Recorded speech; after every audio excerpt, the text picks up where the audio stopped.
Connect train keeps rolling. We are back live. Still got the place cleared out, and we've got a Connect game for you now. A little bit different than Rabbids, though. Not so much a family game. I think you're going to enjoy it. I got Dan Gallardo from Sega here. Dan, welcome to the show. Thank you. Pleasure to be here. Pleasure to have you guys here. We got David out here about to demo Rise of Nightmares. Now, this is a Connect game that is not part of the E for Everyone crowd. Absolutely not. Absolutely not. So, with all the titles that are out there, you're kind of used to the E, the teens, the dancing, the petting animals and stuff. Sure. All well and good. Yeah, all well and good. Absolutely. Absolutely.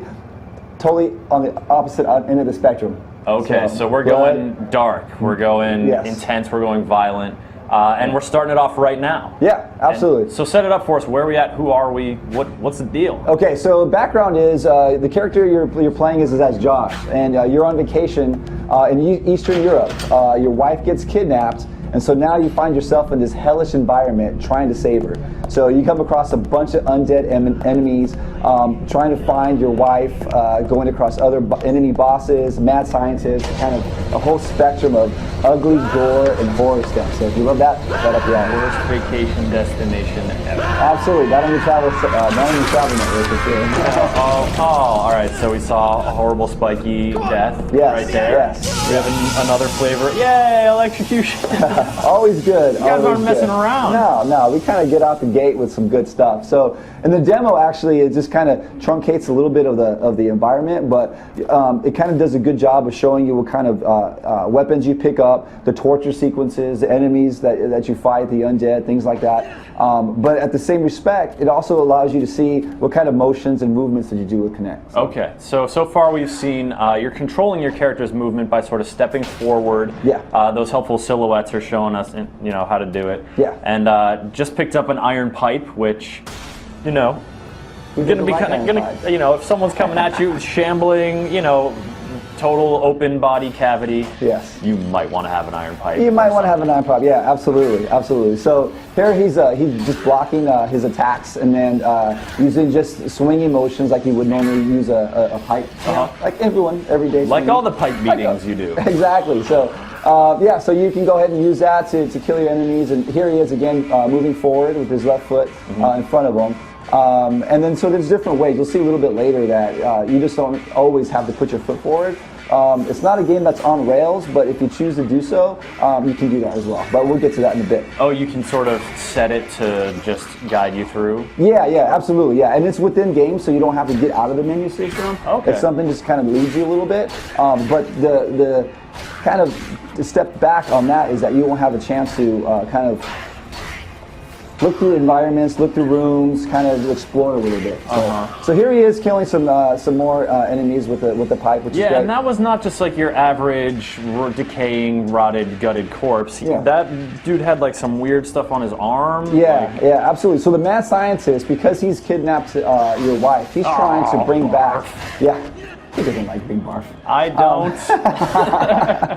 So he's putting together these undead people with pieces. So with machinery, different arms, all that kind of stuff. So yeah. So now, I mean, okay, that makes me think. For right now, okay. So what's happening here? Okay, so here's that. What I was telling you a little bit earlier is just the auto walk system. So it kind of guides you. So this way you don't have to put your foot forward. You can just raise up your arm, and it kind of guides you through that. Okay. So he's picked up some brass knuckles, another thing to have on a normal afternoon walk. I feel like I would stick with the lead pipe, though. You get a little bit of distance, but hey, you take what you can get. Yeah, absolutely. And it looks like you actually dropped the red. Oh, yikes! Yeah. Drop the lead pipe back there. So you just have one weapon at a time. Yeah, pretty much. Sometimes you can have two. Just depends on what kind of weapons you have. Okay. But generally, yeah, you kind of have one weapon at your disposal. Was that like a live person? Yes, that was a live person, so he just got chopped up by a guillotine, so definitely don't want to do that. So there are other live people here, it's not just you and your lost companion? Yeah, exactly. So yeah, pretty much, so you play as that one character, but as the story goes, you're trapped with some other kind of travelers, okay. And as you go through, they get murdered, tortured, they come back. So we have seen.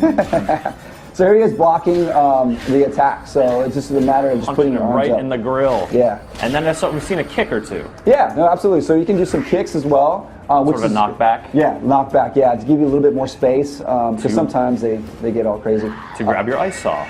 Ice saw is definitely Now that's what I'm talking about. All right, now what was that right there? That was up close and personal. Right? Yes, absolutely. So when they get really close, they'll grab you, and then when that happens, it indicates that you have to push away. So you just do the pushing motion, and to get them a little, too close for comfort. You don't want to get them away. And now that was dismemberment, and he was specifically targeted. It looked like. Was he, targeting the limb specifically, or is that just sort of, you swing once, that one arm comes off, you swing twice, another arm comes off? Yeah, no, you can swing once, and you can aim it for a right arm, left arm, head type deal. So, you can explore it a little bit. Trim some parts off? Yeah, I like to go with the head first, just to kind of have him walk around aimlessly. Yeah, you don't mess around. No, yeah, exactly. So. Here he is interacting with the environment. So you'll have different motions that you got to do. Here, the door's locked. You'll have to go get a key. But generally, when the door's there, you just do a swinging door motion. Okay. Opens it up for you. Yeah. So what are some of the other contextual motions? The Kinect obviously allows you to do a pretty broad range of stuff, and we've seen attacking and kicking and walking forward and pushing doors. What kind of other stuff do you get into here? Okay, so right here is another variety of weapons that you can pick up. So these are the test tubes, and you just throw a throwing motion, so you can toss that at your enemies as well. But along with that, I mean, you'll come up to who doesn't love a bloody toilet? The toilet is filled with blood. Yes, absolutely. So let's take a closer look. Oh yeah, of course. Why not reach into it, David? Gross. Excellent. Oh, there we go. Okay, I guess that worked out all right. So different motions along with the throwing, the cutting, the stabbing, the pushing, all that kind of stuff. You'll have to swim. You'll have to put your hands in front of you to move skull heads, climb ladders, open doors, cover your ears, all that good stuff. All right. So I guess fighting for your survival allows you guys to sort of be creative with the kind of situations you put them into. Exactly, yeah. So definitely a variety of motions you have to get accustomed to, but it's all natural stuff. I mean, it's when you see an interaction, if you see a door in front of you, you just open the door like you would any normal door. Mm-hmm. So here he is. You mean kicking, right? Oh, kicking. That's how I go. Oh, absolutely. Oh, any other way is ridiculous, right? Just got to go kick it. So here's one of the simple boss enemies, but yeah, so you're covering your ears. Give her a headshot. It's great. What is going on in her face? It's one big mouth. It's fantastic. Wow, so you guys really had some fun with these character designs. Oh, absolutely. Oh, there's some crazy characters that we don't have in the demo, but you'll just have to find out a little later. Well, I mean, you were setting that. You sort of alluded to that earlier with the whole mad scientist piecing people together thing. Yeah, absolutely. Rise of Nightmares. All right, so this is we're sort of in a. This is an environment. It's obviously very dark. It's kind of dungeony. Are we mostly inside of this one complex throughout the game? You said it takes place over the course of one night. Yeah. Well, it takes kind of one night, or over the course of days, however long your nightmare wants to last. Oh, okay. One nightmare. Exactly. Time becomes a little more fluid. Exactly. So you have courtyards. You have inside the building and stuff. So just kind of imagine yourself in kind of like a hostile environment, and you're trying to get out, but you have things vomiting on you. So. Well, you have a chainsaw, so that is super effective. Absolutely. So and then you'll have all these little traps as you go along. Here you got these spinning blades and stuff. Yes. Some environments you'll have spikes that come up from the ground, but you can actually use those to your advantage by kicking these enemies into them, and it kind of stabs them a little bit. But definitely want to avoid those when you can. This room is full of we've seen giant tongs, shock knuckles, hatchet. Are you just sort of putting these in the demo to just give people a taste here of what's available? Absolutely, yeah. So you kind of want to show the variety of weapons that you have. Yeah. So this is a great way so the consumer and the players can experience all the different weapons that we have. All right, what's your favorite? I like the shock knuckles. Shock knuckles? Can we see those, David? Yeah. I mean, the chainsaw is great. I mean, I love it, but a lot of people have chainsaws. Chainsaw's kind of straightforward. Exactly. So, one zap. Oh, that means It's unique. Yeah, absolutely. So, these undead like a little shock or two. So, give it to them a little bit. Oh, undead chambermaid. What kind of place is this? Yes, absolutely. So you guys been showing this off here at Comic-Con.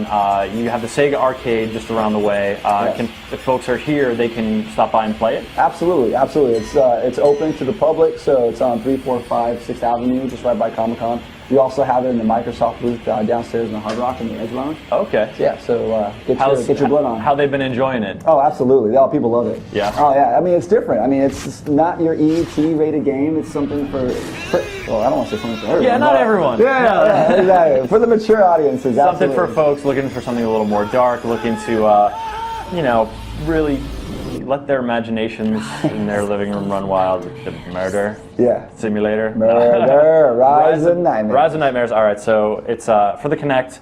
When is this game coming out? September 6th. September 6th? You guys got the hard date? Yeah. Just about a month and a half away? Yeah, right around the corner. Well, very cool. Thank you for coming by and showing it off. Absolutely. Much appreciated. Thank you for having me. Appreciate Hope it. the rest of the Comic-Con goes well for you, and you don't gross too many people out. Or maybe you do. I guess that's your goal. Yeah, that's the goal. It's a positive thing. Yeah, absolutely.